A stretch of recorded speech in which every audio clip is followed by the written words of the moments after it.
Hey, everybody. Welcome to another episode of Courtside with Beilinson Tennis, part of the Tennis Channel Podcast Network.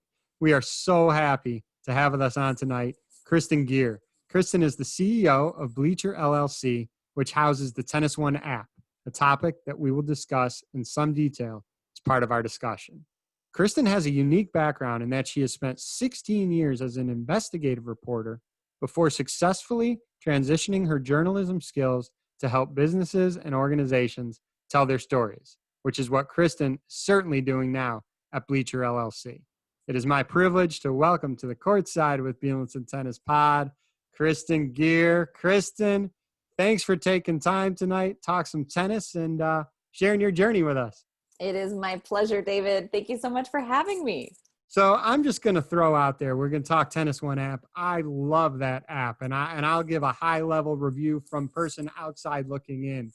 You have something that's called the crowd view. So you download the app, you get into the app, and you're watching a match in the middle of the screen, and up top is guests where like myself, and there could be several others. And then on the bottom of the screen is, I would say, the main commentators. And it can be so interactive. It's just so cool. I love it. I know the people I've talked to loved it. How did that project get started, and how did that fit within your company at Bleachr LLC? I'm so glad you like it. That is so good to hear. And it's fun, isn't it? I mean, So fun. I don't know about you, but I had so much fun when we finally had a chance to really kind of debut this with the Top Seed Open. It was fun. It was so much fun to just like have a chance to talk with the commentators, the sports broadcasters you normally never get a chance to talk to. And celebrity coaches were popping in there and players were popping in, and it was really fun. So thanks for being part of that. It was really fun and kind of validating for us, obviously, when you have a big idea and you spend a ton of time working on it, having it come to life and seeing that and experiencing it, that's kind of special. That's kind of fun. So it all started if you don't with, mind, I just want to throw in a couple of shout outs. I mean, please. you had Luke Jensen on there, who's 24/7 energy all the time. He's been on our podcast. We're going to have him again. He just won that World Team Tennis season, which was incredible. You've had Mark Lucero on there, another guest of the pod. Great guy. And Carlos Silva talking about World Team Tennis, the CEO of World Team Tennis. Those are just to name a few. You've had so many great guests that are not only coming as guests, but as part of the commentating team. And it's so cool. So how did that kind of fit in within your company as a whole? Yeah, well, COVID hit, the coronavirus kind of hit, and we're a live sports app company. So Bleachr we create sports apps for teams, leagues, tournaments, colleges, universities. And then, all of a sudden COVID hit. We're a live sports app company. How do you survive without live sports? And I've spent a lot of time building this phenomenal team, and it really is a special team. And it's taken a long time to really find the right people who are passionate about the same thing and have that same drive and really, love sports, love to build things that are of value to fans. And I didn't want to lay anybody off, and I knew I probably should. So I'm like, okay, let's take a deep breath, everybody. And let's say, let's treat it like a hackathon. How do we create the next big thing? How do we do that? What does that look like? And my background is in television. And so, 10, 15 years ago already, I knew TV was a dying platform. It just is. People no longer want to be held hostage to having to watch commercials, as you well know. And so obviously the next best thing is mobile. Everybody's on their mobile device. So how can we create, instead of the traditional, which is fairly outdated, one-way broadcast model, how can we turn that on its head and create something different? And looking at Zoom and GoToMeeting and all of the other, enterprise video platforms that businesses are using to communicate now through COVID, taking a look at that and the idea of how can we create something like that for sports with a center stage. So in the cases where we have the broadcast rights, or we work with someone who has the broadcast rights, and we can put the main match or game action center stage, that's a beautiful thing, because then the fans can talk about that as it's happening in real time.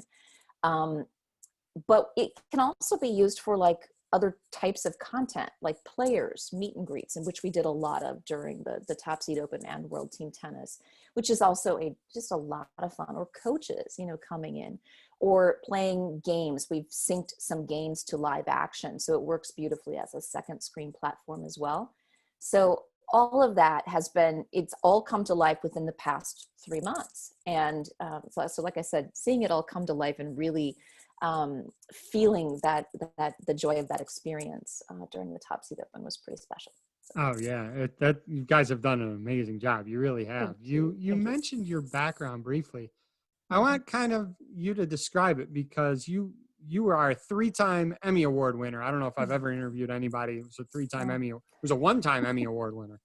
You spent 16 years as an investigative reporter. You then founded a television production studio. You are also the founder and executive director of an organization called Cancurables. The Cancurables. Cancurables. Yep. Thank you. It's an organization to raise money for cancer research. Just on a personal note, it's a matter near and dear to my heart, as my mother is a breast cancer survivor. So great work there. I mean, walk us through some of your unique experiences throughout your career at those stops. Sure.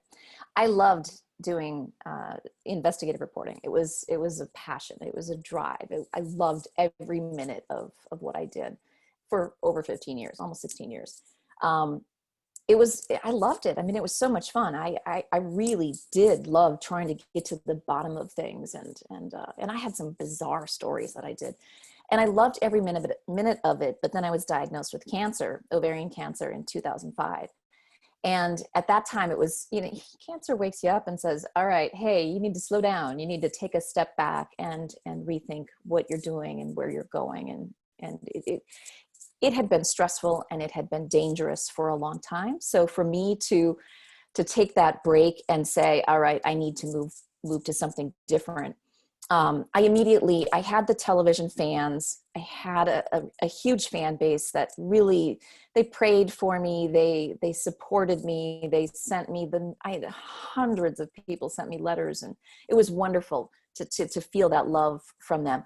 And I said, I have a platform and I have an opportunity to do something. So I started the Cancurables Foundation to raise money for cancer research, specifically to fund the research for cancer vaccines and for standardized tests for cancers which don't currently have routine standard tests. Like ovarian doesn't have a standardized test. And so I was really determined to try to do that and to do it all volunteer. I didn't want to have huge overhead. I wanted to see what that looked like. Could we do it all volunteer? And we did for 10 years. We raised a lot of money, hundreds of thousands of dollars. Research went to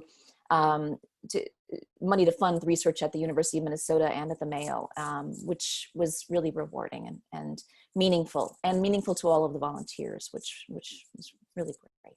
I still love all of them. They're just a treat. But at that same time, all volunteers, I knew I still had to pay the bills, right? And I still loved television. I just needed to do things differently. And so I started a television production company, and we did regional and nationally syndicated TV shows for 4 years. And a number of them were in the sports area. So I did the Gopher coaches shows, the football and basketball coaches shows, which were a lot of fun. We did Kent Herbeck Outdoors. I don't know if you know Kent Herbeck. Oh, yeah, number 14. That's right. You know him. That's right. So we did that show for a number of years. And a couple other shows that were just a lot of fun to do. It was really fun. But then we got hit by the recession, of course. 2008, survived 2009. By 2010, we pivoted to do more corporate videos. And I kind of hated it, to be honest. I was bored. I'm like, all right, I don't really want to do this.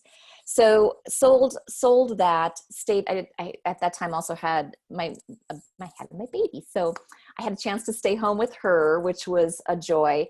And I went back to school. I realized that it was time to go back to school, finally get my my master's, I did that with Johns Hopkins University and got my master's in digital communications. And again, all centering around mobile and moving forward. And then that's how I landed with this Bleachr, mobile app company. And it's been a ton of fun. So yeah. So, I mean, what particularly piqued your interest at Bleachr? I mean, what was it, something that, obviously you love what you're doing. You guys have been doing great. What was it about that company that you said, you know what, you want to be a part of this? Yeah. So my husband and I are both huge sports fans. We are. And I, like I said, I loved producing the sports centric shows that we did in television as well. So that wasn't a tough leap for me. We are really passionate sports fans. I am not a tennis player. I wish I were. I have really bad hand-eye coordination, really bad. I'm just not. I wish I were better, but I play a little golf. I still do that, that kind of thing. But we both are sports fans. And so we saw a need, and started this company and have not looked back. And so it's been a lot of fun. So, when I started messing around with this TennisOne app, the first thing I did is I texted my dad and brother, who we're all huge sports fans. And I said, this app is pretty awesome. I mean, they need to have this for other sports. Maybe Bleachr does have it for other sports. And if it's not Bleachr, maybe somebody else has it for other sports. I mean, this is compatible to other sports. I mean, 100%. Is that something your company does, or are you mainstream focused on tennis right now?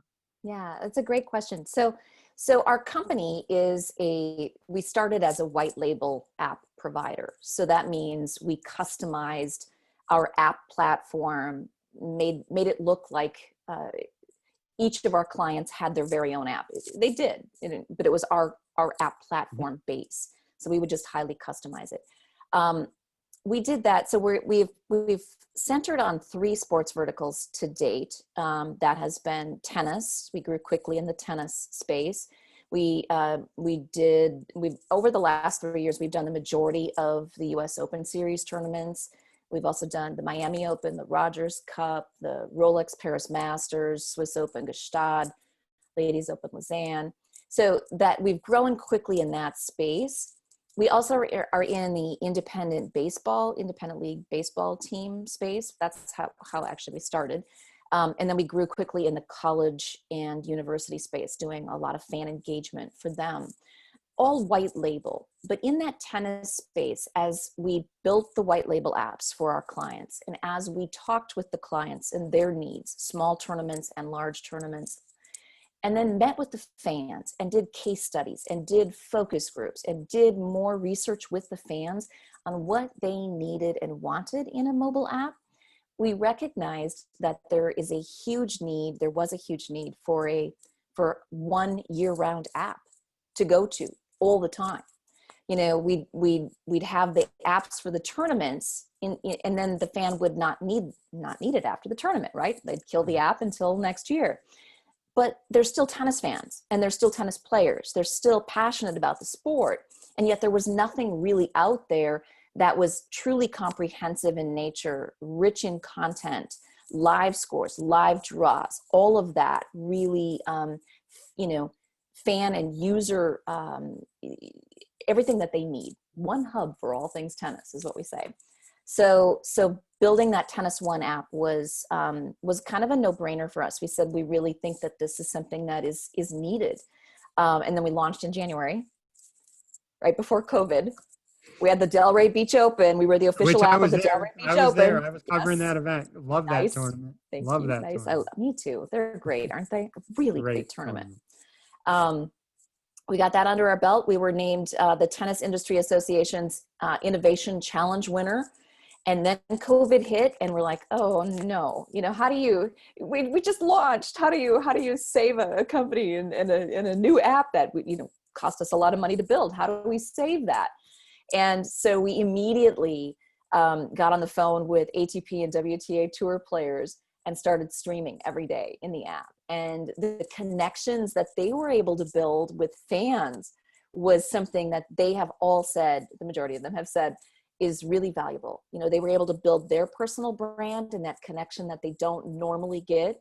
Usually they're on the road, right? They're training. They don't have time to talk to fans, and this gave them that chance. So It's that so was cool. really fun. So we grew Are, a lot during the pandemic, which is weird. yeah, But yeah, for sure. Are you looking at, in the future getting into maybe some other professional sports or other sports organizations? yeah, for sure. We're actually in talks with a major league baseball team, pro football NFL team, a football club as part of the Bundesliga. We're in talks with FIBA. Yeah. So we're in talks with a number of different major sports, and we are ready to scale. We're at that point where we're ready to scale, and we think that CrowdView Live is a great vehicle to begin that scale.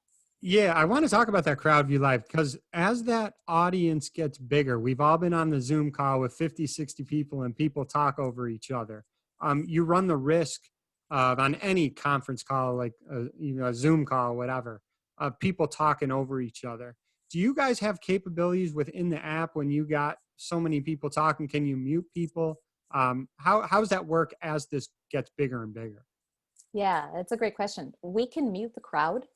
But we can also offer the opportunity. So the CrowdView Live is designed to help sports organizations really engage fans and monetize them during this time when they have to be remote, when they can't have fans in the stands. And so the opportunity for them to buy a pass, either a day pass or a season pass, tournament pass, whatever that might be, is great. But then they can upgrade to pay just a teeny bit more if they want to sit in the front row and communicate with the broadcasters, with the hosts, or with the players. It's a chance to get up close and personal with the players. So there is that chance. So if you want that special opportunity, absolutely. But for now, and if it's a small enough crowd, like we had with Top Seed, the Top Seed Open, it was a small enough crowd, and they were all. Tennis is a fairly subdued spectator sport, right? So people were very respectful, and it didn't get out of control at all. But having a moderator host to try and engage the crowd in fun ways, that worked really well. And I think we'll continue to try to do that, especially in tennis. But when it starts to get to like football and soccer, I think it could get a little rowdy. So we have the chance to not only do different official team parties simultaneously all at the same time, but we can also, the fan can also host their own private party in the app, and they can do that. It's super simple. And then they send out a little invite to their friends and say, hey, join my party, and just have a lot of fun. I love it. Super, super cool. It's the TennisOne app. Go ahead. All the listeners download it. It's so cool. And again, the interaction with like Kristin said, it could be players, it could be coaches, it could be famous announcers. It's super, super cool. And hey, keep doing what you're doing. It's awesome. Kristin, thank you so much for your time today. This was a treat for me. It really was. Oh, it was a treat for me too. It's always fun to talk to you. Thank you so much for taking the time to host me. I appreciate that. Best of luck, and hey, stay safe. Have everyone stay Thank you. safe during these times. You too. Thanks Thanks so Kristin. much. Take care.